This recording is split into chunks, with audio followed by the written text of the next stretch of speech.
You're better at this than you were at school. Oh, damn straight. What up, everybody? Welcome to the Heart of the 50 States, coming to you from Tacklebox Studios. I always like to give a shout out to our sponsors first. Tacklebox, of course, and Midwest Lavish for always keeping me fresh. Today, we are here with none other than Bump Jonas. What's a Guam, Bonjour Famille. Bump Jonas here, man. Appreciate you having me, man. Yeah, man, Thank I'm you, glad bro. to have you.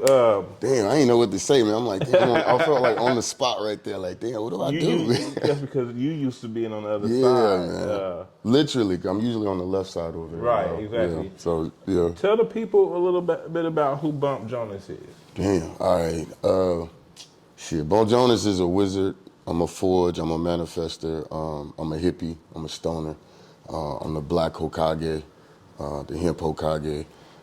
I talk shit and I put myself in places and I just see what cracks. I guess at the end of the day, man, I'm about making shit happen. I'm about making sure that the people get opportunity. I'm from Third Ward, Texas. I was born in the Bay.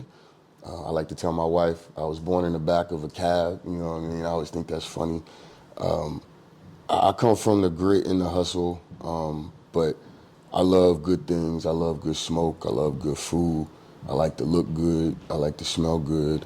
But I don't necessarily need to stand out. I just need to make a difference. Yeah. You know what I mean? Yeah, So I that's what's important to me.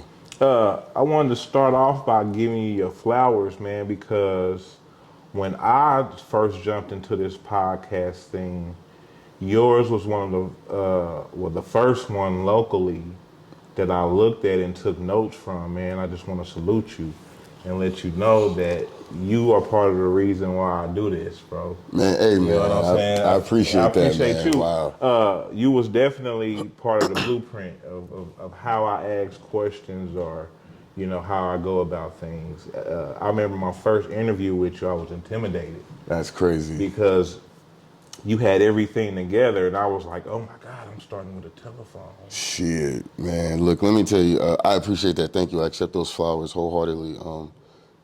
The timing is perfect. You know, we all need a little validation here and there, just to like, hey, man, a little reminder, like, bro, you doing your thing. That day that you came in, I had only just started really within the last maybe a month or two of being down there.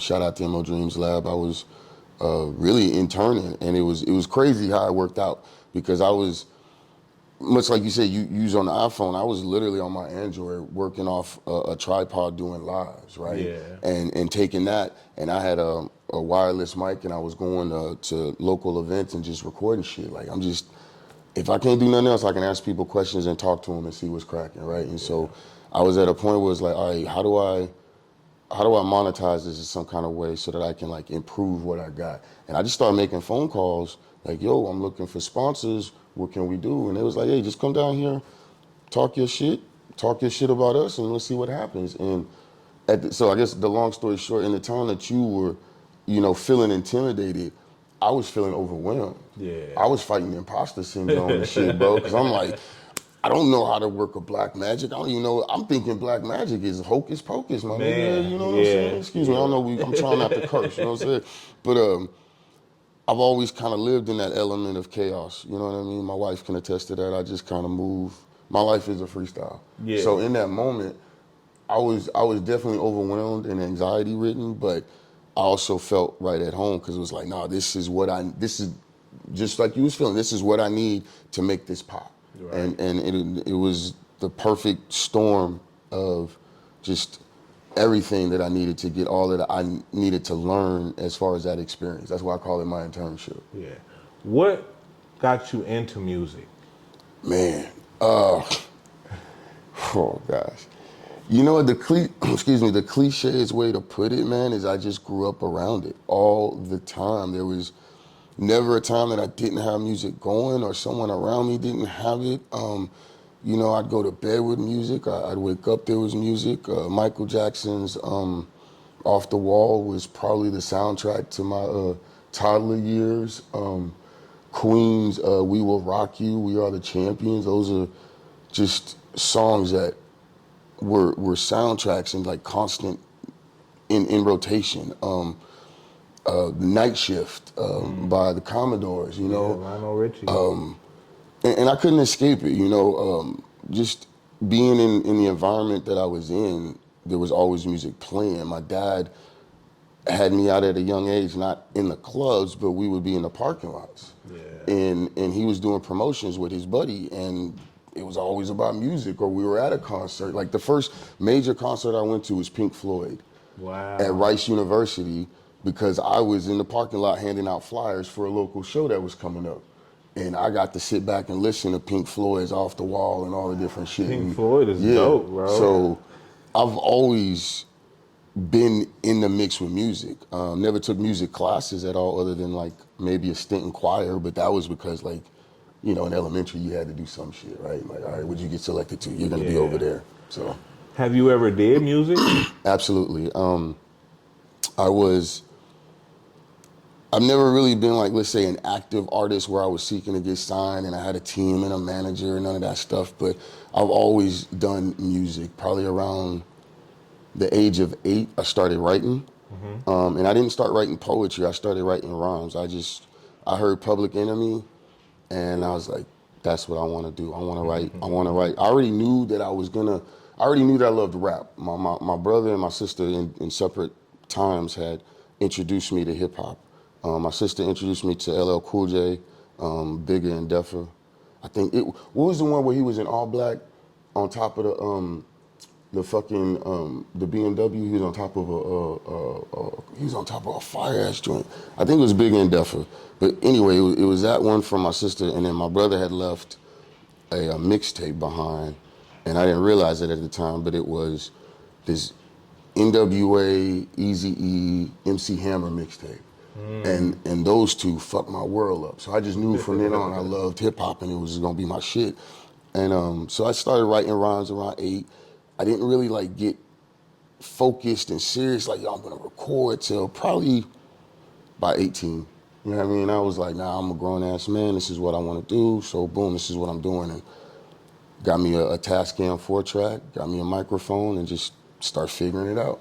And went from there. Got me a Alesis, I forget the number, but it was like fucking, like, it looked like an iPad back in the day, but it wasn't, with the big round numbers. It could have been like a Texas Instruments oversized computer, how funky it was, but I would like program random beats in there that were terrible for rapping on, but I did it just because I wanted it, you know what I mean? So yeah, man, I was actively trying to be an artist till I was like, probably about 28.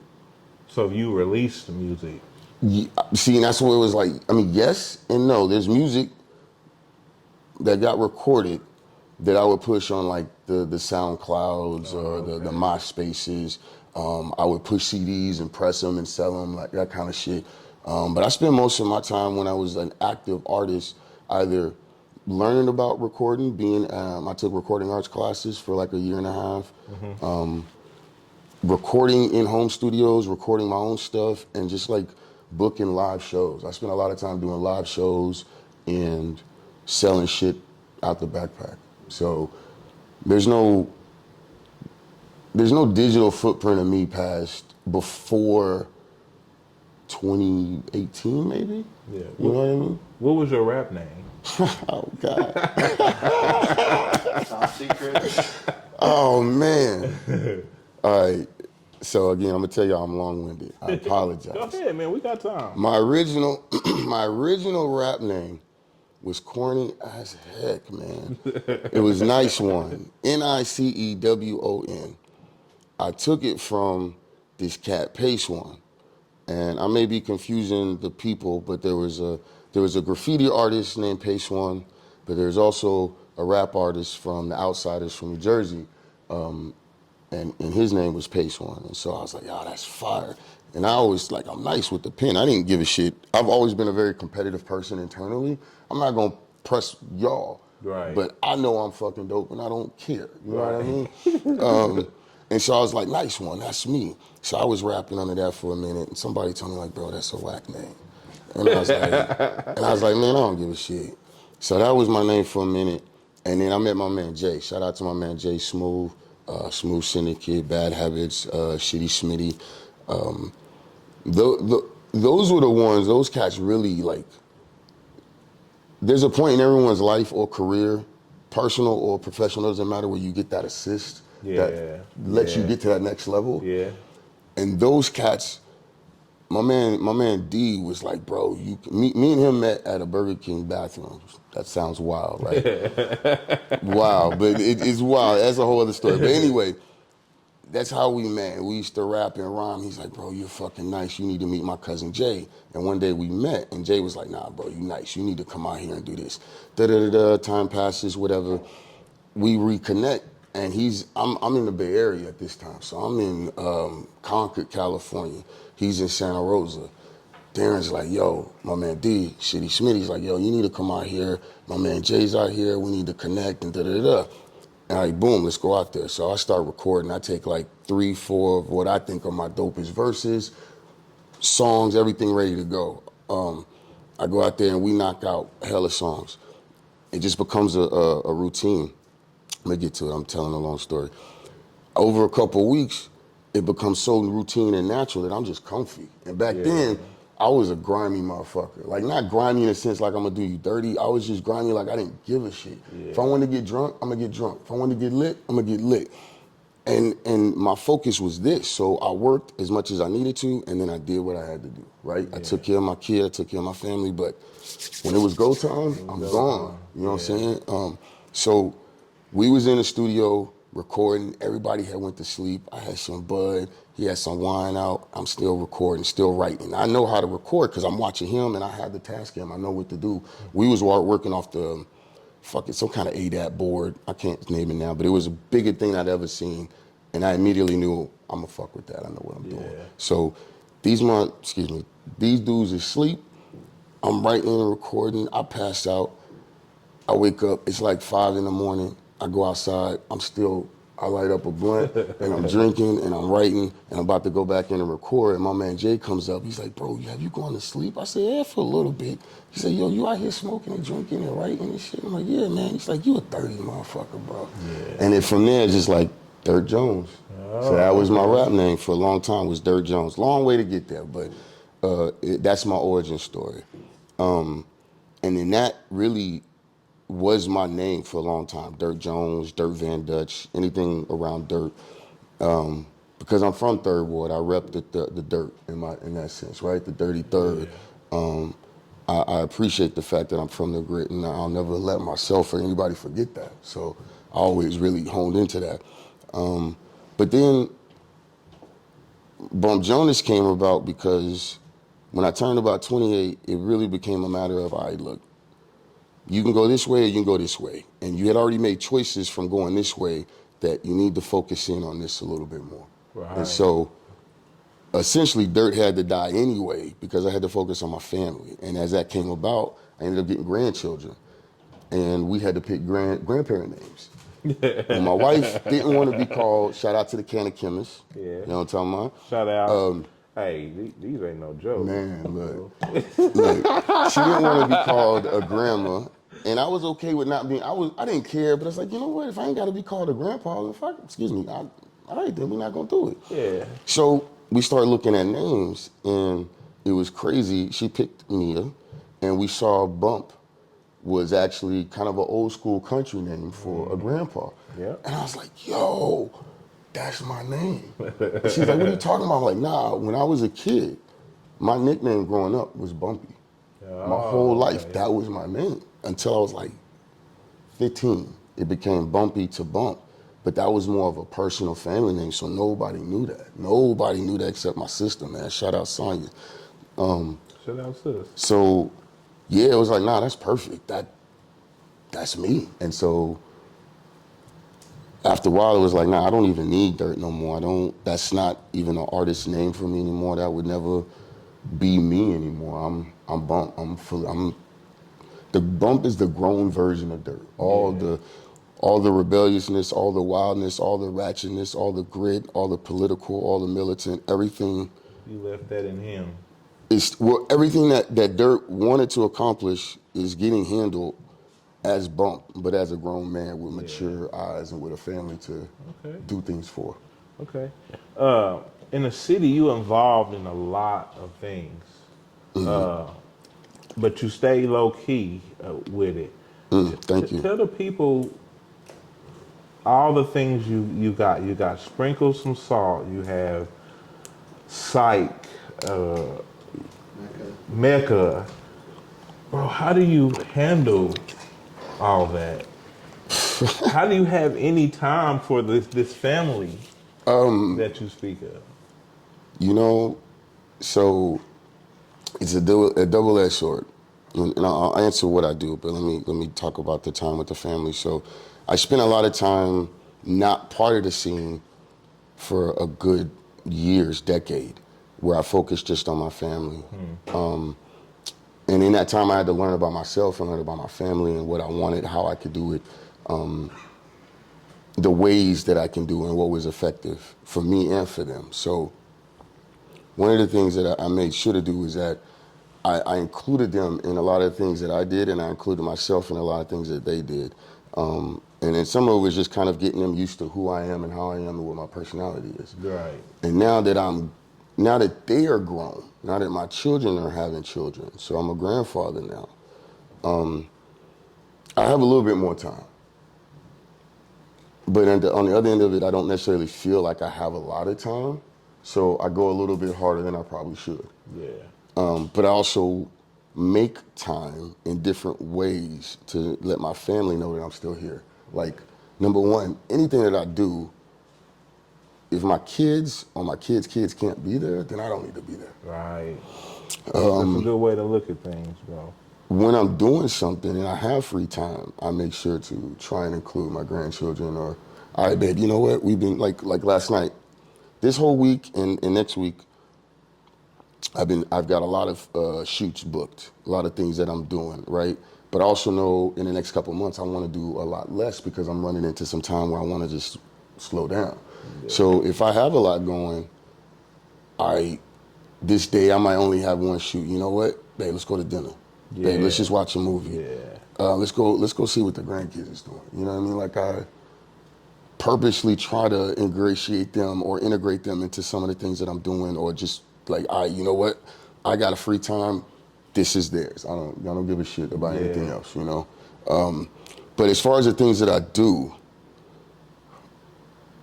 Sprinkle Some Salt, I'm the founder and the host, or let's say co-founder, because I wouldn't be able to do Sprinkle Some Salt if it wasn't for my wife, the Canna Chemist. Shout out to Thrax Pastry, our first sponsor. Shout out Thrax Pastry. Like literally, Thrax Pastry purchased the microphone pack to get us off the ground, right?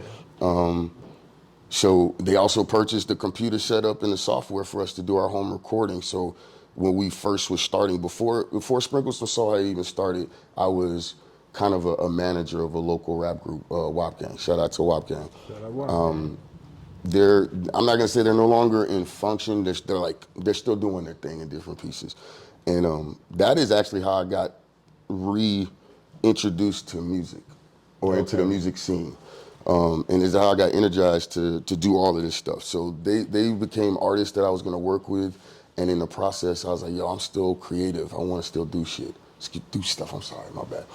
I still wanna do stuff. And so how do I get my voice out without trying to be an artist and overcrowding an already crowded scene, right? And how can I have the right perspective to help these artists if I'm also trying to be an artist? So that's where the podcast was born, in a sense of, one, I can speak my mind and say my thing and be creative and not feel like I'm stepping on toes. Two, I can still have a sense of relation to the artists and the demographic that I'm end up talking to. And then three, it becomes a vehicle in itself, a platform to market all the other things that I want to do. Yep. So it just makes sense. It do. You know what I'm saying? Well, I've always been out the trunk. I've always been independent. I've never wanted to be signed. I never cared about standing in front of nobody's nothing and asking someone to give me a deal. Because you love it. You know what I'm saying? When you love it, it's a different, and you're passionate about it, it's totally different. I love it too much to let somebody else own it and give me crumbs off of something. I agree. So, I agree. So that's what Sprinkle Some Salt started. And with that, at the same time, I was also doing EMTs, Everyone Moves Together. That is a passion project. I love fashion. I love looking good. It may not seem like it, but I really like put some thought into how I put things together. Yeah. That is for me a statement of what I want the world to hear through a fashion aspect. And I think that's very much a hip hop thing, right? So then we got Thrax Pastry, which is our edible infusion company, which is 100% the canna chemist. I'm just there to support. I'm the mouthpiece. I'm the taste tester. You know what I mean? Like the origin story, I'm part of it, but it's really her. It's not me. That's her thing, you know? But it's part of our network. And that's what's important to me is that I have a network of hustles, that I have a bunch of different things that sustain my interest because, man, I just like a lot of different stuff, man. Yeah. I don't have one, I don't want. One itch. Yeah. I need to try that chicken sandwich. Hey. Oh, my mouth was watering. Man, look. But we gonna keep it moving. The Mecca, right? What are your plans to accomplish with the Mecca? Man, that's a good one. Ultimately, my plan with the Mecca is to create a performance house where the artists, where the creators, where the entrepreneurs, where the makers can profit off of their passions, where they can create a fan base and connect with communities and be able to have their own thing before the corporate dollars come in. Yeah.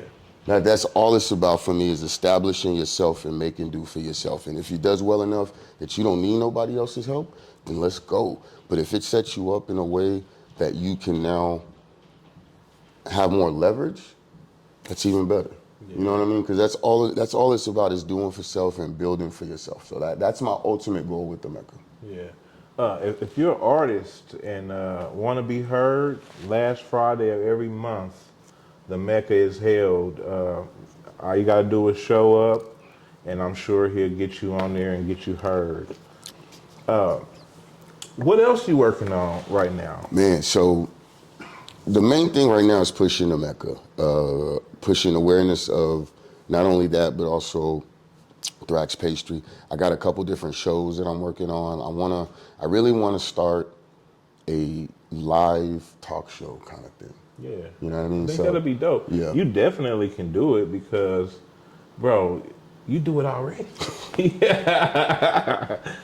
You do it already. I got to find a way to tap into that energy. I honestly think that people need something that is physical form entertainment. We don't have that third social place that we used to have. The church is one, but it's not right or wrong. I don't want to be offensive to nobody. The church isn't as attractive to everybody as it used to be, right? Agreed. In some ways, right? Yeah. The bar, the club, the gym, there's a lot of different places that used to be where you can just kind of, between being at work and being home, there was another place that you could go to and connect. And so that's my big thing. That's something that I'm big on with the Mecca, and that's something that I want to do with the live TV show. I'm also like talk shows. I think they're dope, and KC doesn't have one. I mean, we have some, but we don't have a Tonight Show type of gig. So that's what's important to me is creating that physical experience. The digital is great, social media is great, but what happens when you're trying to you want to get feet and butts in the door? You're right. So how do we do that? And I think people want that. I think people need that. They're getting tired. They're getting exasperated with the digital and the online because it's like, oh God, another thing I got to plug into or subscribe to or whatever, man. Just come on down and hang out. Yeah. Where do you see the Mecca in the next 5 years? Oh man. Oh man. I know you got big things for it, but where would you like to see it in 5 years? The Mecca is gonna definitely be a festival, a cultural epicenter where people come to cut their teeth. Some talk shows, some live shows. It's gonna be on like a bazaar level type of thing, like a big open air market or just a big market joint where everyone wants to go to be in order to establish their brand and to get known and to tap into the community. That's what I see. I see it being just a the source, the Mecca. I just see it being the platform for everyone to come in and get their stuff done. Yeah, it's definitely dope. With like the Mecca, is there any emphasis on a specific genre that you are geared towards? Or it's from what you've said about growing up and everything, it sounds like you've had a wide variety of, like a wide range of interest. You know what I mean? Yeah. Pink Floyd, and that's cool too, because something that I've always, like, I'm a big metal fan as well. Hey, let's go. And I always see similarities between like the rap shows and the metal shows. Yes. And you know what I mean? The way that the fans are, like how they do merch. I'm like, dude, this is so. If both could just come together, and it would be such a cool. You know what I mean? I think Tech Nine is a great example of that. Yeah. I think the Midwest is just primed for that element and that idea, and I think that's the emphasis when it comes to the Mecca. Yeah. That's dope. I'm sorry, I kind of lost track of your original question. I apologize. No, just I just didn't know if there was a specific emphasis on genre, yeah. No, actually, I mean, so if I'm being honest or transparent, I'm hip hop. I come from hip hop, right? So that's my base, right?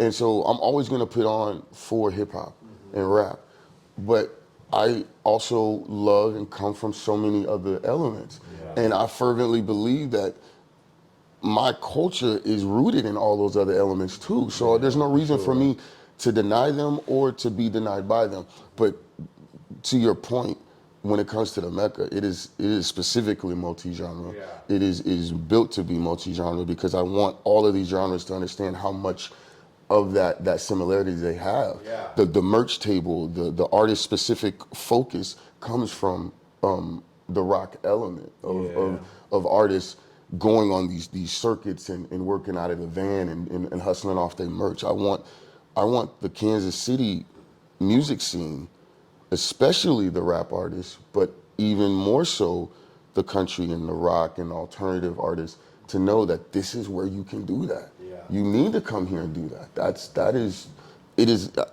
I really appreciate you bringing that up. That's a great point because I 100% want multi-genres. I want every kind of genre. All I care about is really that you're underground and that you're about the grit. Yeah. You know what I mean? Grinding. Yeah. That's what and when I say underground, I don't mean like, oh, you don't got a bunch of following. I mean that you have a mindset of wanting to do for self, and you're not just like, oh, I'm if you're doing this just to get the right imaging so you can get signed by a label, you're not gonna get what you need anyway, because we're not set up for that. Exactly.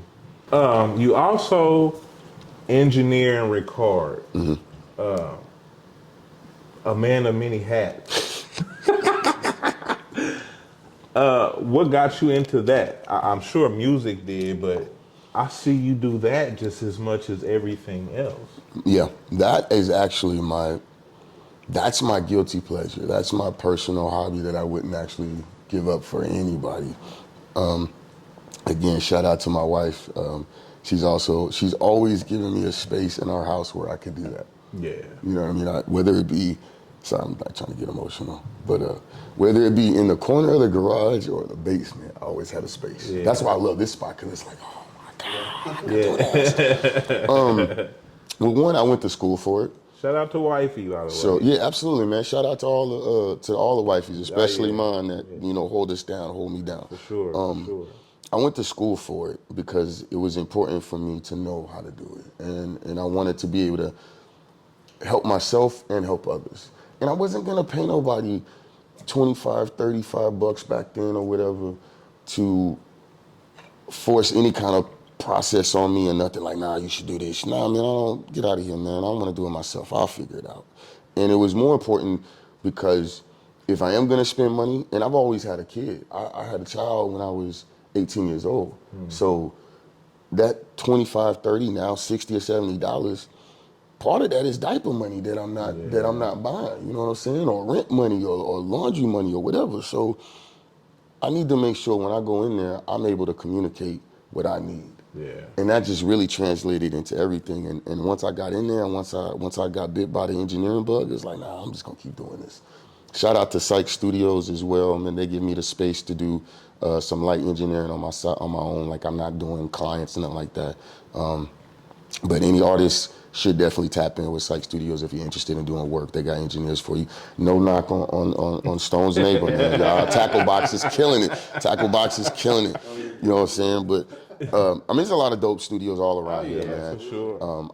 I like the thing I do enjoy about engineering also is it gives me a chance or an opportunity to work directly with the artist and kind of give sort of an underlying A&R or artist development, because that's something that's not happening in KC. It's definitely needed. You know what I mean? There's a lot of, right or wrong, there's a lot of independence when it comes to that from the artist angle, and there's a lot of lack when it comes to that from the industry angle as well. We don't provide it, and in some cases they don't want it. And it may be based on what's been provided before, or it could be just a matter of a hyped ego. But we do need some artist development. We do need some A&R, you know. Yeah. And I like to be able to work with artists and do that. So that's another reason why I continue to engineer.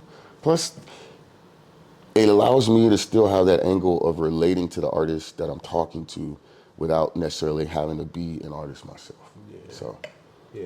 That's interesting too. I just wanted to say something about that with like the engineering process. Some people are still using, like with technology, I feel like things have changed so much towards the way where successful engineers in studios almost have to play the producer, not in terms of making beats, but like, hey, you need to do this, you know what I mean? Yeah. We're gonna do this again. Why don't you do this way? And like you said, like you can kind of read somebody and know if they want something like that. Yeah, you can feel the energy. Yeah. Right. But with like technology, and there used to be a whole amount of money allotted to a producer to just do that. Yes. And now it's like not as much money is coming into the music industry. Social media killed it as well. Yeah. Because you don't need that. You don't. Why do I need the A&R? Because A&R was about finding the artist, right? Yeah. I don't need to find an artist if I just. The A&R. It's telling me right there who everyone's looking at and who's got like my benchmark is 10K. Of course, yeah. So That's dope that you put an emphasis on that, though. You're absolutely right. That's what more, you know what I mean? Especially like local communities need that don't have the resources like in LA or in New York or something. and what happens for me is that as we do that, it creates that executive layer. Right. And in doing that, we create our own process and format and framework of how we want this thing of ours to work. Whatever that thing of ours is, right? KC Music, whatever, cool. All right, now we have an understanding of how we want to operate and do these things, but we also have it in a process or a framework or packaged in a way that these other cities and other industries can still channel and communicate and work with us. Absolutely. But we don't have to do it on their terms. We can do it on our terms. Yeah. Right. Because we've groomed it for ourselves. That's what's important to me. Yeah. That's dope. I'm gonna put you in the hot seat for a Oh, minute. shit. Excuse me. God, I'm bad at that. I'm so sorry. Kansas City top 5. Oh, man. You just asked me this, last week? Yeah. So what's your Kansas City top 5? Oh, man. Okay. Top five MCs. And MCs are different from rappers. They are. Explain the difference for them. All right. A rapper is someone that can just rap the verse most of the time. And nowadays, a rapper is really someone who's really good at lip syncing his words. Technically, you can write and you can rhyme and you go in the studio and you do your thing. You're a rapper. You're good. Nothing against you. An MC is someone who puts on a show. He commands the crowd. If the DJ doesn't have his card, he doesn't have his cable, he doesn't have the right sound, it doesn't matter. There's no downtime with an MC because he's gonna make you feel it regardless. He knows the lyrics, he knows the energy, he adjusts to the crowd, he makes it work. An MC can perform to a DJ, to a tape, to a drum, to a bucket, to a band. That's what it is. Hit them with the Hey, yo. But now, top five KC. First of all, Two Gun Kiwi. Rest in peace. I'm definitely gonna say Rich the Factor. Yes.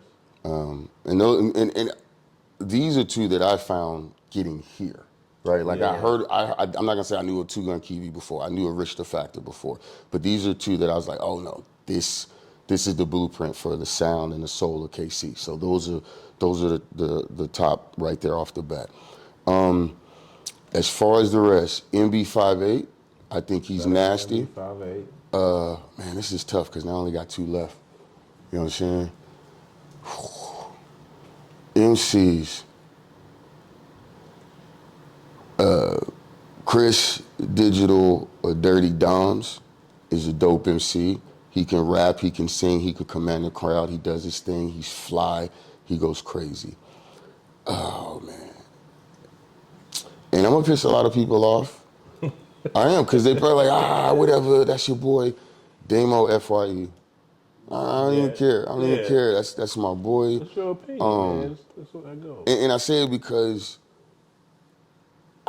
there's very few times where I've heard someone give me the chills. And there's very few artists where I've heard someone say, okay, either I need to stop writing or I need to change how I write.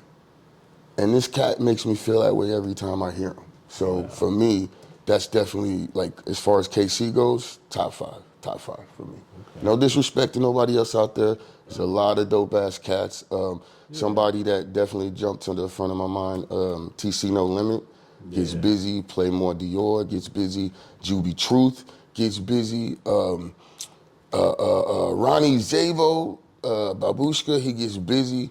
So, like, I'm not knocking nobody else, but these are the cats that, like, you know what I mean? Yeah. Anything else you got going or coming up in the future? Like, first and foremost, tap in with Sprinkle Some Salt. Make sure you rock with the Mecca. Make sure you're rocking with Thrax Pastry. We've got an Unhinged series that we're working on. It's definitely in a pilot zone. You know, we're trying to put things together, but tap in with Thrax Pastry because, like, they're doing the pop-ups. They're at the Mecca all the time. They got these dinner parties. That's the Unhinged thing. It's crazy. You'll love it. Still waiting on my invite. No, hey, it's open invite. We got you, man. We got you. Should have left this if I hadn't cracked it open, but nah, that was bad. But really, just, man, be on the lookout for some different shows and segments that I'm trying to do. I want to get into the live show situation. Definitely expanding the Mecca. You know, be on the lookout for EMTs. Everyone moves together as far as, like, the merch, and that's really just behind the scenes pushing the Mecca stuff, right? Oh man, God, I'm on the spot. I don't know what to say. What else we got coming? That's really it, man. I'm just really focused on making sure the Mecca is first and foremost, and it is aware in front of everyone's awareness. Psych Studios, man, catch us up there a lot. We're doing Media Day. Shout out Psych Studios. You know, it's gonna throw the wife off, I'm sure, because she's like, you always doing something. But no, like, I really want to develop an entertainment network, a TV network, a television network. Yeah, same here. I see myself on my way to doing the same You know what I'm saying? thing. So, yeah. you know what I'm saying? I see myself as a television network, right? You know, building something, establishing something. Communication is key. Media is key. Marketing is key. Branding is key. And so I want to make sure all of those aspects are affected by the way we do things. Okay. You know what I mean? Last question, and I'm done, unless Greg has something. What do you feel that the Kansas City rap scene needs more than anything?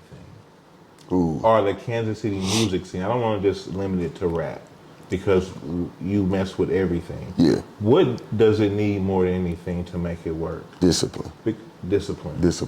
That's I mean, it's that simple. It's just that simple, man. Just discipline. The discipline, you know what? Discipline and humility.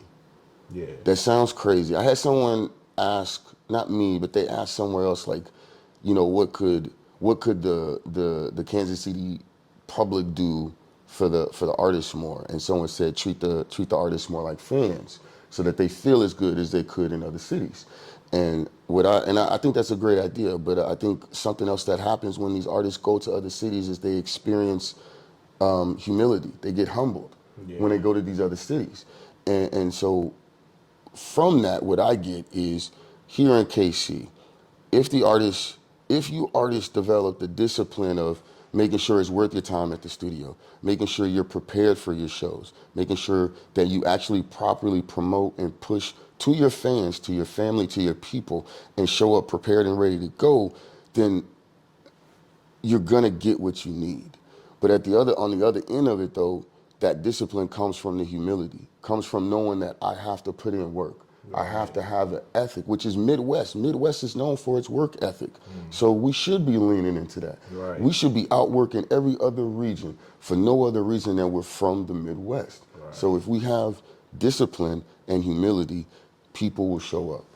And when and it doesn't even matter if everyone says I'll do it, whether it's 5 or 50, great. So when that 5 shows up, knock that out the park like it was 50. Yeah. And work at it when you're not at the show, when you're not at the studio, you should be working at it as if you were doing it for 50. Yeah. Like people are too cool to practice their gig in front of the mirror. Go do that. Yeah. Literally. I agree.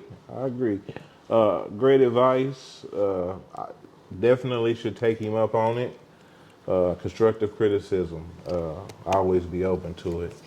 Well, I'm gonna let Bump get out of here. Great conversation. I appreciate you coming.